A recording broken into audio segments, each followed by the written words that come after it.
This is Algebra 2, Lesson 1.8, Geometric Series. Okay, so we introduced the word series a couple lessons ago, but series is when you take the terms of your sequence and add them together. So it's kind of weird because geometric, we think, oh, multiply, multiply, multiply. So yes, we are multiplying to generate the terms of the sequence, but then series, we are still adding those terms together. Okay, so we are adding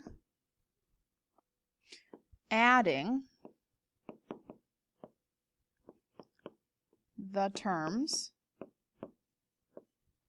of a geometric sequence. So like, we'll just do a couple. How about like 3, 9, 27, let's go one more, 81. That was the first geometric series that we introduced in this packet. And to make it into a series instead of a sequence, all we do is add these. So it's still geometric because it's still times 3 times 3 times 3 to get the next term and the next term and the next term. But what makes it a series is that you're going to add those numbers together for a final numbered answer. Okay? So we have two different formulas now, depending on if you want a partial sum or an infinite sum. A partial sum would kind of be what I just did here. I just added 4 numbers. Or if I want to add 10 numbers, or if I want to add 60 numbers, I want to add a specific number of numbers.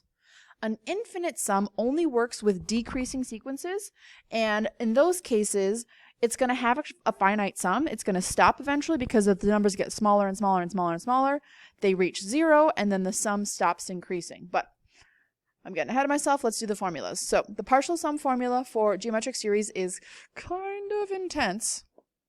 To get the sum of some numbers in a geometric sequence, you need the first number. In a set of parentheses, you need 1 minus the ratio. Still inside the parentheses, you need the power of n. Outside the parentheses, we're going to divide. Start a new set of parentheses, 1 minus the ratio again. So I'm going to label these. I think we probably already know what they are, but I still like to have them labeled. U1 is your first number. R is your ratio. And remember, your ratio can be found by doing U2 divided by U1 if it's not given to you. And then N is your number of numbers. I don't feel like I can fit them up there. We'll put it here. Number of numbers. There we go. So N is the number of numbers. U1 is the first number. Ratio is U2 divided by U1. Sometimes it's given, but if you have to calculate it, that's what it is. Then we have the infinite sum formula. We're going to just use a capital S. It's not going to have an N next to it. Capital S stands for infinite sum, okay? And this formula is actually a little more straightforward. It's U1 divided by 1 minus the ratio. And this should actually look kind of familiar because our long run value formula is a derivative of our infinite sum formula. Okay? We have our first number divided by 1 minus the ratio. Now, as I pointed out, this only works if your ratio is 0. It only works for decreasing geometric sequences. That was supposed to be a G. He still looks like a G. Geometric. Okay?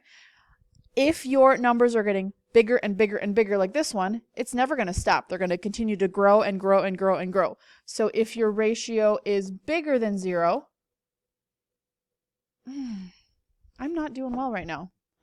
My apologies. Those are 1s, not 0s.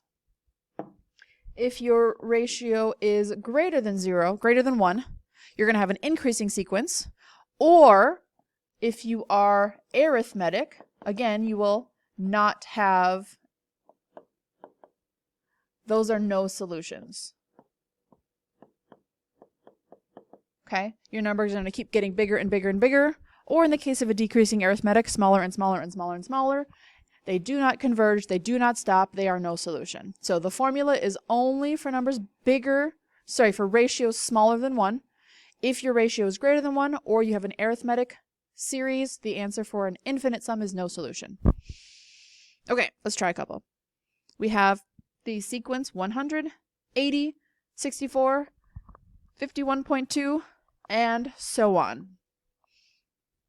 Find the sum of the first 4 terms. So I could just add these 4 numbers together.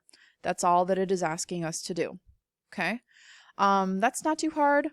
If I wanted to use that formula is actually a lot more work. So in this example, because it's only 4 numbers, I'm just going to add them together. Okay? So if we add our 4 numbers together,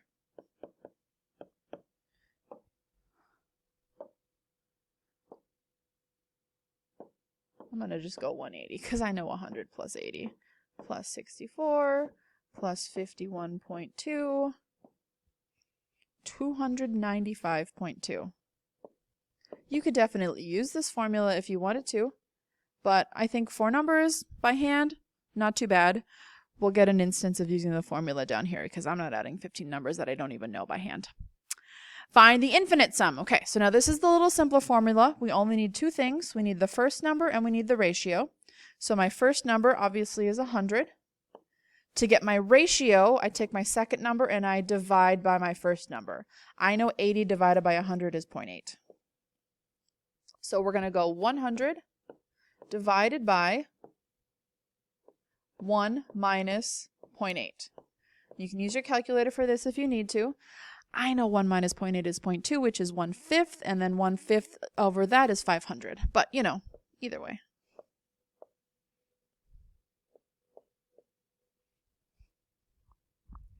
So if I added 100 plus 80 plus 64 plus 51.2 plus the next number plus the next number plus the next number and I kept adding forever and ever and ever, eventually we're going to get 0. So that I'm adding everything before that 0. And that would come out to 500. Next one, find the sum of the sequence 2, 4, 8, 16. So obviously this is a geometric sequence where I am doubling, right? 2 times 2 is 4, 4 times 2 is 8, 8 times 2 is 16, 16 times 2 would be 32 for the next number, and so on and so on and so on. So if I really wanted to, I could keep going, 32, 64, 128, 256, and keep going and keep going and keep going and keep going until I get to 50 numbers, and then add them all up. I feel like in this instance, the SN formula is going to be less work than getting all of 50 numbers and adding them by hand. So I can kind of see it on the top of my page here. You should have it written down on your paper, so I think we can do this without me having to scroll. But we need 3 things. We need our first number, we need our ratio, and we need our number of numbers. He'll fit there. So my first number in this instance is 2. My ratio is also 2. I figured out that it was doubling. And number of numbers would be 15 because I'm trying to add 15 numbers together. Okay, so that is 2. 1 minus 2 to the power of 15 divided by 1 minus 2. And you can type that whole expression into your calculator in one go so long as you remember your parentheses, okay? So that is first number, 1 minus the ratio, to the power of, on my calculator, to the power of is that up arrow. Some calculators do like a XY, but if you have one of my calculators, they're the up arrow. On the smaller blue ones, that button is over closer to the 7, but find that up arrow for the power, 15. We're going to close it after the power, divide it by, and then in the denominator, another 1 minus the ratio. So if I did 2 plus 4 plus 8 plus 16 plus 32 plus 64 plus 128 plus 256 plus the next plus the next plus the next, so I got 15 numbers in a row, it would come out to 65,534.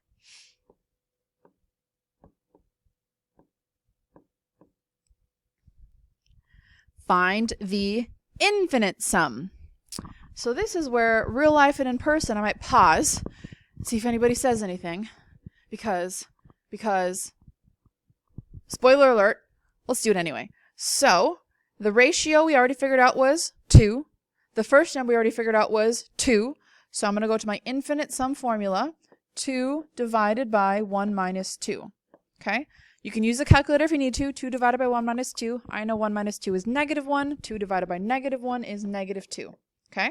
So if I do 2 plus 4 plus 8 plus 16 plus 32 plus, I get a negative answer. Does that make any sense? It is not possible to calculate an infinite sum on an increasing sequence. If you see right away that your ratio is greater than 1, you can stop. The answer is no solution. If you forget and still do the formula and you see a negative, hopefully that's a clue to you to remember that, hey, it's not possible. It's no solution. Okay, I hope we just have one left.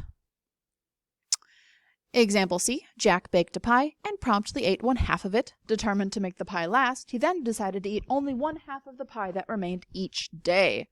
How much total pie does Jack eat after 7 days? So I need the first 7 terms of this sequence added together. I know that he ate 1/2 on day 1, and then 1/2 of that half on day 2, and then 1/2 of that half on day 3, and so on and so on and so on. But I'm going to go ahead and use the formula rather than getting all 7 answers and then having to add my fractions together. So our first number is 1/2. Our ratio is also 1/2. And then our n is 7 because we are trying to do 7 days. So to get the sum of the first 7 numbers in this sequence, it is the first number times 1 minus the ratio. This will work. I'm going to put my fraction in parentheses. Yeah, that'll work. Divided by 1 minus 1/2. If you don't like that, you could always just go decimal. Half's a pretty easy decimal, 0.5. I might actually type it in that way. But if you were ever typing a fraction in for your ratio, you probably want to put that in parentheses. Otherwise, your order of operations might not go correctly. But I'm going to go 0.5 instead. It's less buttons to push, and it'll still get me the same answer. So I have my starting number, 1 minus my ratio to the power of my number of numbers, divided by 1 minus the ratio again.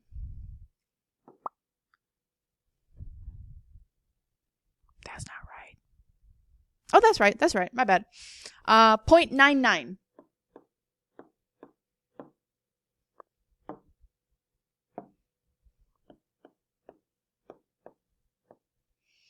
Do we want more decimals than that? Sure, why not? 1875.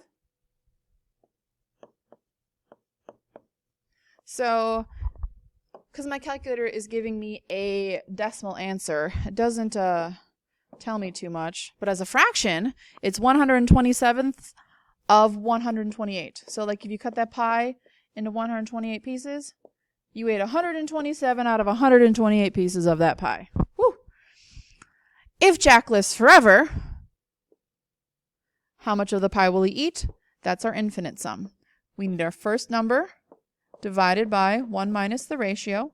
So in this case, that is 1/2 divided by 1 minus 1/2, which looks crazy because we have fractions and fractions, but this is actually pretty easy to do in your head because 1 minus 1/2 is 1/2. 1/2 divided by 1/2, if you got the same number on the top and the bottom, is 1. He ate 1 pie. That's it. Whew. That took longer than normal. My apologies again, but good luck on the exercises. Please let me know if you have questions.